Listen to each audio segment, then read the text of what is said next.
Welcome back to Good Morning LaLa. We're all about passion and destiny today. And we have Adaleta in the house. She is a true influencer. You're a blogger. You are all the above. Tell us how to pronounce your last name, because I will have it so bad. It's ridiculous. Avdic. Okay. It's kind of like there's an H at the end, so CH sound, but there's an accent in Bosnian on the C, so you'd get that good pronunciation. You have a huge following. People like, I don't know, 100,000 people even just read your blogs, Yes. and you have, a ton of followers. Tell us about how this journey to where you're at right now. So I started back in 2012, so I do have that kind of to my advantage. I feel like people start every day now. There's new bloggers literally every single day, so I have the advantage of starting a couple years ago. But it started off as just talking about beauty products. I used to spend a lot of money at Ulta and Sephora, and I would tell people, I still do. I would just tell people, this is not worth your money. Don't spend $40 on this palette. You should spend the money on this. So people started to trust me with beauty, and that was back in the days of just, Zoella and Michelle Phan. So I started back then, and it kind of evolved into including travel. So now I do, the 5 things to do in Lisbon, 10 things to do in San Francisco, so people get that advice. And then I added fashion too, because I think sharing body positivity and being happy with your body, no matter what size you are, is a really important lesson. Absolutely. But Adaleta, you have such an incredible story, and I'd love for you to take us back there, because we know that you were a refugee. Your family was from Bosnia. Can you tell us a little bit about that? So we actually came here when I was about 5.5, and we came from Bosnia because of the war and the splitting of Yugoslavia. And, it was just one of those instances where we had the opportunity to leave and be brought to this country, and we were part of a refugee rescue in Philadelphia back then. So we originally came part of a Catholic refugee, and my dad was able to get a job. He's a pilot, and he's now a professional. He flies jets. And so we moved to LA. So I actually grew up in this area once his job moved us over here. And it's just been the most amazing experience. I'm really lucky to have grown up in LA. So what was that moment for you when you and your family, they land in Los Angeles? What was that like? What were your dreams at that age? I had a lot of dreams, big dreams to be, an actress and a singer and things that I didn't even have the talents to do. But I just wanted to have the opportunity to be successful in life, because my parents came here with no money. And so I've had to build, a lifestyle that I wanted for myself and work hard to get there. And LA gave me that opportunity. Dreams do come true here. You have the opportunity to do whatever you want. So would you say that's the burning desire, is just success? Yes. A general success? Or I think so. Specific?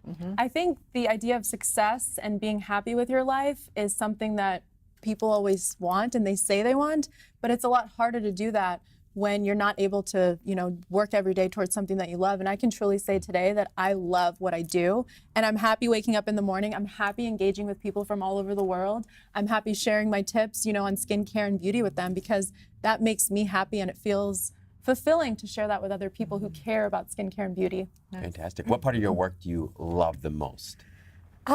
I think I like being creative. This year, we're really focusing on being different, because like I mentioned, there's so many people who want to do this now. People are coming out of high school saying, I want to be an influencer. They have no idea what that entails and how hard it is.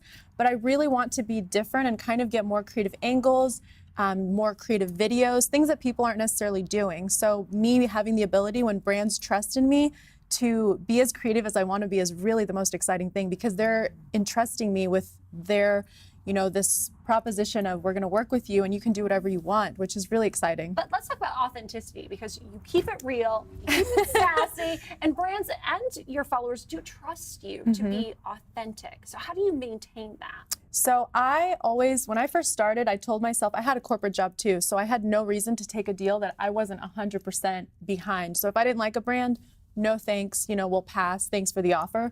But now I really only still work with brands that I truly love. And the idea is to build an organic relationship with brands I love, and then hope that with constant posting and constant relationship building, we're able to do something paid, because at the end of the day, it is still a job. But I still want to be authentic. And I know people always say that I'm very honest, and I tell it just like it is. I call it like I see it. So if I see somebody saying something, I will definitely be the one to call them out. But do you do that in life or just social media? Both. I'm definitely a caller-outer in the nicest way possible. If my friend says something and 2 months later she's like, well, I'm like, well, you said you were going to do this 2 months ago. Like, what happened? Someone has to come to other people and be that reality check. And that's what I've always been with my family, my friends, and now with the people who have chosen to follow my journey, because I think being real and just being that caller outer isn't necessarily the worst thing as long as you do it the right way. Right. It's all about delivery, isn't it? Exactly. Right. Everything is about delivery. Some people yeah. say they want something, but they're just not committed. You can tell. Right. Yeah. Exactly. I mean, people always say the first 2-3 weeks in January, the gym is packed.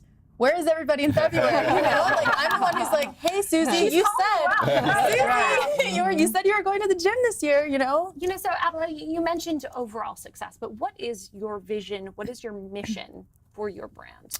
I think my vision for the brand is really to continue on being this creative outlet where I can be myself. I also really want to focus a lot on charity work. So there is a lot that I can do today, and there's this audience that I've built, but I think I want to use it for even more good now that I have built a brand that people trust. I want to do more of that, and then I also want to continue collaborating with brands and creating products like this necklace I'm wearing. This is launching this week. I love that. Congratulations. We created this necklace with sequin jewelry out of New York City, and I want to do more of that where I bring my meaning behind my brand into products that I would wear and use on a day-to-day basis. So tell us about that piece. It's really interesting. So it's a 3-layer necklace. So right now, 3 layers is very in. Rather than buying 3 necklaces, you just get one that has the 3 layers. But I chose charms that were really important to me. So everyone wants love in their life. So I have the heart, and then there's an evil eye and a hamsa, which basically protects us against negativity and bad energy. So bringing in the good energy. Love it. And then I also have some stars, because we are all just stardust, and it's kind of a daily reminder that we are all stars. So there's a nice little meaning to behind You the were necklace. smart. I have 3 on. You have 1. You got class 3. I It's just so lost the beautiful. one. I was checking it out. It's Where really can people gorgeous. get that piece? It's going to be online at sequinjewelry.com later this week. So I'm really excited. I hope people respond well to it, and we'll see. But I love that I could create this with the brand, because I'm obviously not a jewelry designer. So I kind of picked the pieces that were meaningful to me. I told them, this is what I want to create. This is the idea. Let's make it happen. So their team basically created the necklace based on what I told them I wanted, which is really cool. It's really cool. I like it a lot. You're really Thank creating you. your own destiny. You I'm are. following in those footsteps. Well, tell everyone where they can find and follow you on Insta. You guys can find me on Instagram probably about 20 hours a day at Attitude. So it's ADAATUDE. I took that name because people call me Ada, because Adaleta gets a little tough, and I'm very sassy. So Attitude seemed to make a lot of sense back clever. then. Yes. Are you really on there like 20 hours a day? I mean, yes. Yeah. What do you do on there? Is that the I hardest gotta part of what you do? respond. Is Yeah. that the hardest part of what you do? Yeah, responding to people and then responding to comments. It drives me crazy when I see somebody who has like 400 comments on a photo and no responses. Like, you gotta respond to people, otherwise they feel like they're shooting into a black hole. Like, why are they leaving comments, you know? Right. Gotta create that true engagement and relationship, so it does take quite a bit of Attitude. time and some Thanks so attitude. Well, thank you so much. Stay tuned. We'll be back with more on Good Morning La La Land.